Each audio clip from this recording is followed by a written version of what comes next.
Good morning. Thank you all for being here today. I'm Francis Collins, Director of the National Institutes of Health, NIH, and I am proud to have the honor of welcoming you here to the East Room of the White House for a very special scientific announcement by the President. Investing in biomedical research is one of the wisest choices we can make as a nation. The United States has long been at the forefront of one medical breakthrough after another, helping to save lives, improve people's health, and grow the economy. Moving forward, we as a country are extraordinarily fortunate to have a leader who places such a high value on science to unlock the mysteries of disease and discover new ways of overcoming them. But now we stand at the edge of another frontier in biomedicine and biological research, which the President will describe in a moment. Some may ask how we can afford to talk about investing in bold new research during difficult budgetary times. But the reality is we can't afford not to. The worst thing we can do in challenging economic times is to stifle innovative thinking. And asking people in this room to delay innovation would be like asking the cherry trees in Washington to delay blooming. It's exactly that innovation that holds immense potential, not just for the families whose lives it will change, but for also spurring new jobs and business opportunities. The President understands this implicitly. He knows the importance of connecting scientific advances with solid science policy, and he knows the power of partnership. And that's why he has brought us all together here today. Science agencies within the government, as well as philanthropic foundations and leaders in the private sector, to marshal our talents and take on this next big challenge. So without further ado, it is a great personal privilege and a high honor to introduce our scientist-in-chief, the President of the United States, Barack Obama.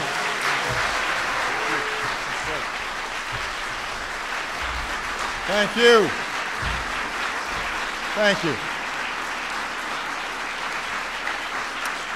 Thank you so much. Thank you, everybody. Please have a seat.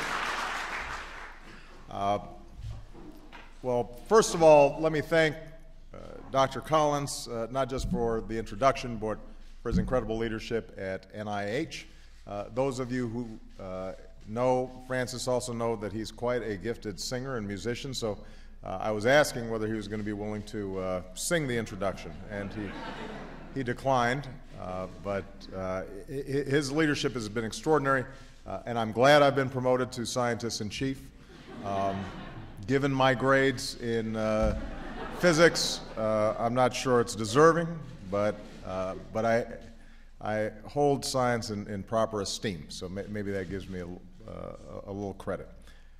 You know, today I've invited some of the smartest people in the country, some of the most imaginative and effective researchers in the country, some very smart people, to talk about the challenge that I issued in my State of the Union address: to grow our economy, to create new jobs, to reignite a rising, thriving middle class by investing in one of our core strengths, and that's American innovation. Ideas are what power our economy. It's what sets us apart. It's what America's been all about. We've been a nation of dreamers and risk takers, people who see what nobody else sees sooner than anybody else sees it. We do innovation better than anybody else, and that makes our economy stronger. When we invest in the best ideas before anybody else does, our businesses and our workers can make the best products and deliver the best services before anybody else. And because of that incredible dynamism, we don't just attract the best scientists or the best entrepreneurs. We also continually invest in their success. We support labs and universities to help them learn and explore, and we fund grants to help them turn a dream into a reality. And we have a patent system to protect their inventions. And we offer loans to help them turn those inventions into successful businesses. And the investments don't always pay off, but when they do, they change our lives in ways that we could never have imagined. Computer chips, GPS technology, the internet. All these things grew out of government investments in basic research, and sometimes, in fact, some of the best products and services spin off completely from unintended research that nobody expected to have certain applications. Businesses then use that technology to create countless new jobs. So the founders of Google got their early support from the National Science Foundation. The Apollo project that put a man on the moon also gave us, eventually, CAT scans. And every dollar we spend to map the human genome has returned $140 to our economy. $1 of investment, $140 in return. So Dr. Collins helped lead that genome effort, and that's why we thought it was appropriate to have him here to announce the next great American project, and that's what we're calling the Brain Initiative. You know, as humans, we can identify galaxies light years away. We can study particles smaller than an atom, but we still haven't unlocked the mystery of the 3 pounds of matter that sits between our ears. So today, scientists possess the capability to study individual neurons and figure out the main functions of certain areas of the brain, but a human brain contains almost 100 billion neurons, making trillions of connections. So Dr. Collins says it's like listening to the string section and trying to figure out what the whole orchestra sounds like. So as a result, we're still unable to cure diseases like Alzheimer's or autism or fully reverse the effects of a stroke.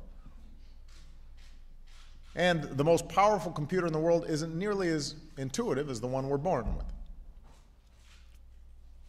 So there's this enormous mystery waiting to be unlocked. And the Brain Initiative will change that by giving scientists the tools they need to get a dynamic picture of the brain in action and better understand how we think and how we learn and how we remember. And that knowledge will be transformative. In the budget I will send to Congress next week, I will propose a significant investment by the National Institutes of Health, DARPA, and the National Science Foundation to help get this project off the ground. I'm directing my Bioethics Commission to make sure all of the research is being done in a responsible way, and we're also partnering with the private sector, including leading companies and foundations and research institutions, to tap the nation's brightest minds to help us reach our goal. And of course, none of this will be easy. If it was, we'd already know everything there was about how the brain works, and presumably my life would be simpler here.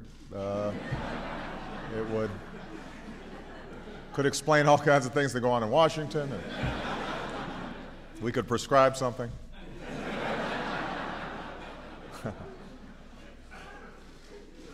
So it won't be easy, but think about what we could do once we do crack this code. Imagine if no family had to feel helpless watching a loved one disappear behind the mask of Parkinson's or struggle in the grip of epilepsy. Imagine if we could reverse traumatic brain injury or PTSD for our veterans who are coming home. Imagine if someone with a prosthetic limb can now play the piano or throw a baseball as well as anybody else because the wiring from the brain to that prosthetic is direct and triggered by what's already happening in the patient's mind. What if computers could respond to our thoughts, or our language barriers could come tumbling down? Or if millions of Americans were suddenly finding new jobs in these fields, jobs we haven't even dreamt up yet because we chose to invest in this project. That's the future we're imagining. That's what we're hoping for. That's why the BRAIN Initiative is so absolutely important, and that's why it's so important that we think about basic research generally as a driver of growth, and that we replace the across-the-board budget cuts that are threatening to set us back before we even get started. You know, a few weeks ago, the directors of some of our national laboratories said that the sequester, these arbitrary across-the-board cuts that have gone into place, are so severe, so poorly designed, that they'll hold back a generation of young scientists. When our leading thinkers wonder if it still makes sense to encourage young people to get involved in the science in the first place because they're not sure whether the research funding and the grants will be there to cultivate an entire new generation of scientists, that's something we should worry about. We can't afford to miss these opportunities while the rest of the world races ahead. We have to seize them. I don't want the next job-creating discoveries to happen in China or India or Germany. I want them to happen right here in the United States of America. And that's part of what this BRAIN Initiative is about. That's why we're pursuing other grand challenges, like making solar energy as cheap as coal, or making electric vehicles as affordable as the ones that run on gas. They're ambitious goals, but they're achievable. And we're encouraging companies and research universities and other organizations to get involved and help us make progress. Now, we have a chance to improve the lives of not just millions, but billions of people on this planet through the research that's done in this BRAIN Initiative alone. But it's going to require a serious effort, a sustained effort. And it's going to require us as a country to embody and embrace that spirit of discovery that is what made America America. Now, the year before I was born, an American company came out with one of the earliest mini-computers. It was a revolutionary machine, didn't require its own air conditioning system. That was a big deal. It took only one person to operate. But each computer was 8 feet tall, weighed 1,200 pounds, and cost more than $100,000. And today, most of the people in this room, including the person whose cell phone just rang, have a far more powerful computer in their pocket.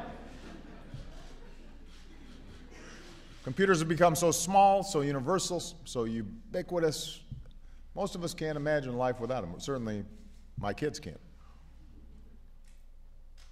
And as a consequence, millions of Americans work in fields that didn't exist before their parents were born.